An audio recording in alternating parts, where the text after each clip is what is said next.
Hi guys, this is Arkelle here, and before I say anything, if you didn't read the little thing about the warning in the front of this video, seriously pay attention to it, honestly, because I don't want anyone to be really offended by this particular drawing. I know I'm still in the line art stage right now, but really guys, if blood and serious things like that do offend you, please make sure to read that warning.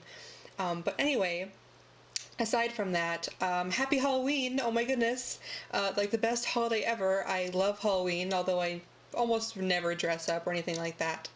But Halloween is amazing, and for some reason I can never understand this, but I do get a ton of requests for you guys to see me draw my character Phyre more, and I'm like, oh my god, that's amazing. I don't know why you guys like him so much, but I don't know if I should be worried or happy.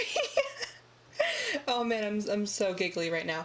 But anyway, so yeah, I thought for a little Halloween special thing, whatever, I would go ahead and draw something of him, because you guys, definitely some of you do request for me to do some more bloody artsu, and it is Halloween, so I thought it was quite fitting. So yeah, I'll just let you guys sit and enjoy that. Yeah. I'm gonna get into Q&A now. Question 47. Do you have any tips about how to be patient while drawing? This is a topic I know all about. To tell you the truth, I struggle with this quite a bit. When I first began to take drawing seriously, I kid you not, I would never spend more than one day on any drawing. I would never let myself go to sleep unless it was finished, because I was just too impatient to work on it for another day. That meant a lot of things were rushed and kind of poor quality because of it. It's been a really big struggle for me to be more patient when it comes to my art, but I feel like I'm much more patient than I used to be. What really helped me was to focus more on details in drawings, little by little. It's hard to be patient when all you draw is chibis or characters with no backgrounds and such. You just get used to spending a certain amount of time on your work, so it becomes hard to get yourself to put more time into it, because it feels like you're taking longer than you should. What I started doing was gradually adding more and more details into my drawing, and that has helped me to gain a lot more patience, because the time each drawing I make continues to go up with the more details I add. However, I still easily lose patience with a drawing if I work on it exclusively for many hours, so I've learned to work on many different things at a time to keep my mind refreshed and to refocus. Question 48. Do you do requests or art trades? No, not usually. Although I'd absolutely love to do more art trades, I'm unfortunately very busy lately, and I don't really have much time to do so. As far as requests go, I rarely accept them. Usually I just get in like a random giving mood and make quick doodles and freebies for people. A lot of times I do that on Gaia Online, but it's not very often, and it's never because someone asked me to. Especially when it comes to fan art requests. You probably know by now that I'm really not too much of a fan artist, especially if the fandom in particular I'm not interested in. I really wish I could do more art trades and requests more often. I just unfortunately don't really have the time. Question 49. How did you learn to draw poses? That is a good question. Poses can be really hard for me, but I think what helped a lot was drawing a ton of different characters and really thinking about their personality and how it related to their body language. A lot of times I notice that people don't pay a lot of attention to body language, and it's a huge, very definitive part of characters. I spent a lot of time learning about it and researching, and now I try to apply what I know about body language to how I pose my characters. As far as the technical aspect of it, real-life references are always a good thing to study. Though I'm kind of a bad role model, though, I don't honestly use as many real-life references as often as I should, and more often than not, I try to create my own poses. But really, a very good tip though, at least this is what I do, is I tend to try to pose myself in whatever pose I am going for my character, and so I can get a little bit of reference on how it should flow better. Question 50. How do you plan out your drawings? Like where things go and what things to add, etc. That's a really good question. There are a lot of things to think about when planning a drawing.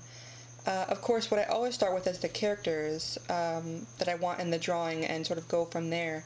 Usually based on the relationship of the characters I want in the drawing, I can form a sort of like vague idea for a composition.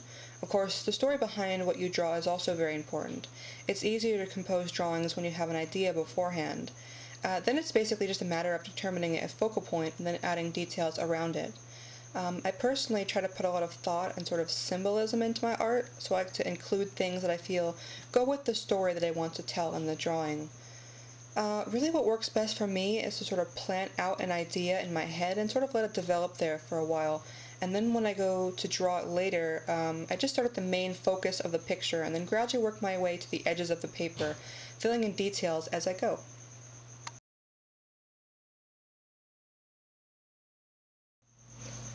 Question 51.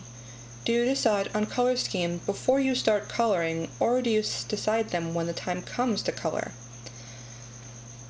Almost always I have a very basic idea for a color scheme, at least before I start coloring. Actually, the colors that I want to use usually come to me like the moment I start drawing. Color is a really huge part of the feeling and emotion that your art will have, and because I try to put a lot of like feeling and symbolism into my art, I have to think about color as early as possible in the design. That being said, sometimes when it comes to character designs, I don't always know what colors I want for them. Sometimes I only have like their hair color, eye color, something like that picked out beforehand, so the rest is sort of like choose along the way, just sort of by experimentation. But generally speaking, I do like to plan out colors as much as possible in advance.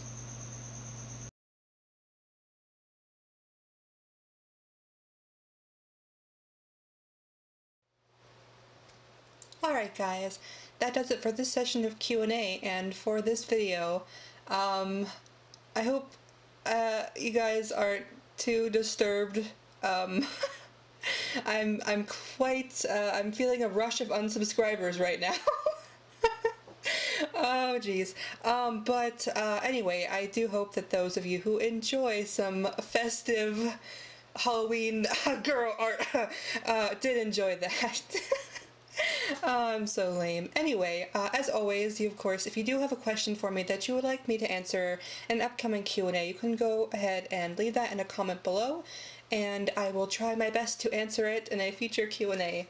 So, yeah, anyway, thank you guys so much for watching. I don't think I've mentioned the subscriber count in a while, but yeah, over 1,500, so thank you guys so much for that. Oh my goodness, that is freaking amazing. It just continues to grow, and oh my goodness, wow. You guys are the best. So hopefully not too many of you are offended and I don't get a massive wave of unsubscribers. I'm just gonna turn this off now. Bye guys.